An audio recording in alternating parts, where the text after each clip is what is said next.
that is anyone making any effort to try and reach these other civilizations? You know, the Canaanites were doing terrible things, but did anyone tell them it was terrible? Maybe they don't. It should be obvious you don't set fire to children, but you know, it does seem the way this reads is that Obadiah went to the Edomites and told them all this stuff, which I assume probably didn't end well, but we don't hear anything about that. Today I have read the entire book of Obadiah, the prophet from the Old Testament. I can't really claim this as a great feat though, because there isn't even any chapters. It's just 21 verses. It's absolutely tiny. It is interesting though, this one actually, because it talks about this is directed to the Edomites. And with that brings a whole bunch of ideas, and we've had previous books that direct things to other nations and all the rest of it. But this one specifically seems to be towards the Edomites. And then the language of it, God seems to contrast. Edom, if you recall, is descended from Esau. So you had Jacob and Esau way back in Genesis. Jacob's got his name changed to Israel, so all the Israelites are his descendants, and Esau was his brother and seemed the cooler of the two at the time.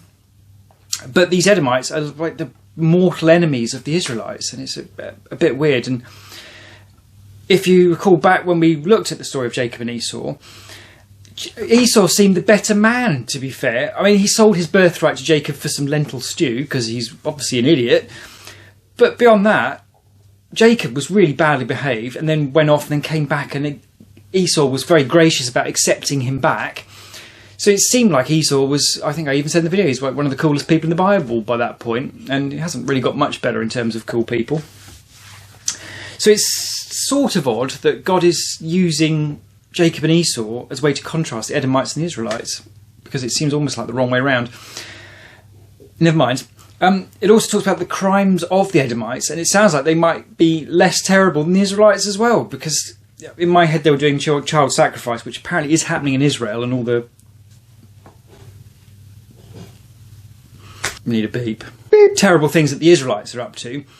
But the Edomites don't seem to be doing that. At least the accusation in Obadiah is that what they've done wrong is they're being all prideful and haughty eyes, that sort of thing.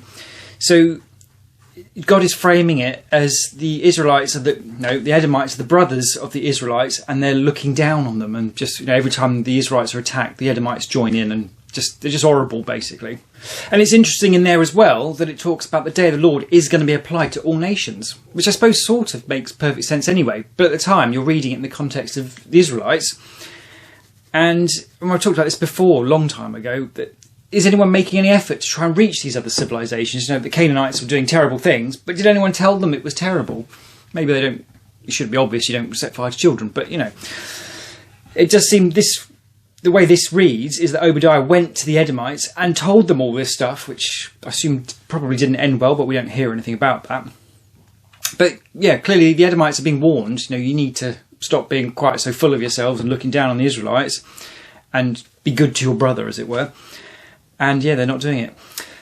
Interestingly as well, it turns out Herod is an Edomite. So Herod as in the guy who's going to be in the Christmas story, which is particularly interesting when you think actually in context. Given the Edomites hate the Israelites, Herod is an Edomite, King Herod. So he ends up as king over the Israelites in a few hundred years' time, albeit under the Romans. But yeah, that must have been a right old kicker that the Israelites are being ruled by their sworn enemies of 1,000 years sort of thing.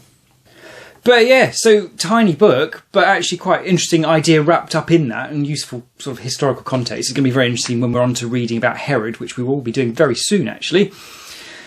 Again, I don't think particularly useful in terms of prophecy, just because we can't be sure that this wasn't written after the event, so it doesn't really matter in that respect. But, you know, interesting nonetheless. Again, I'm sticking with the idea of getting these videos out very quickly before I do this live event on the 11th of June. But yeah, otherwise, I'm onwards tomorrow to see what's next.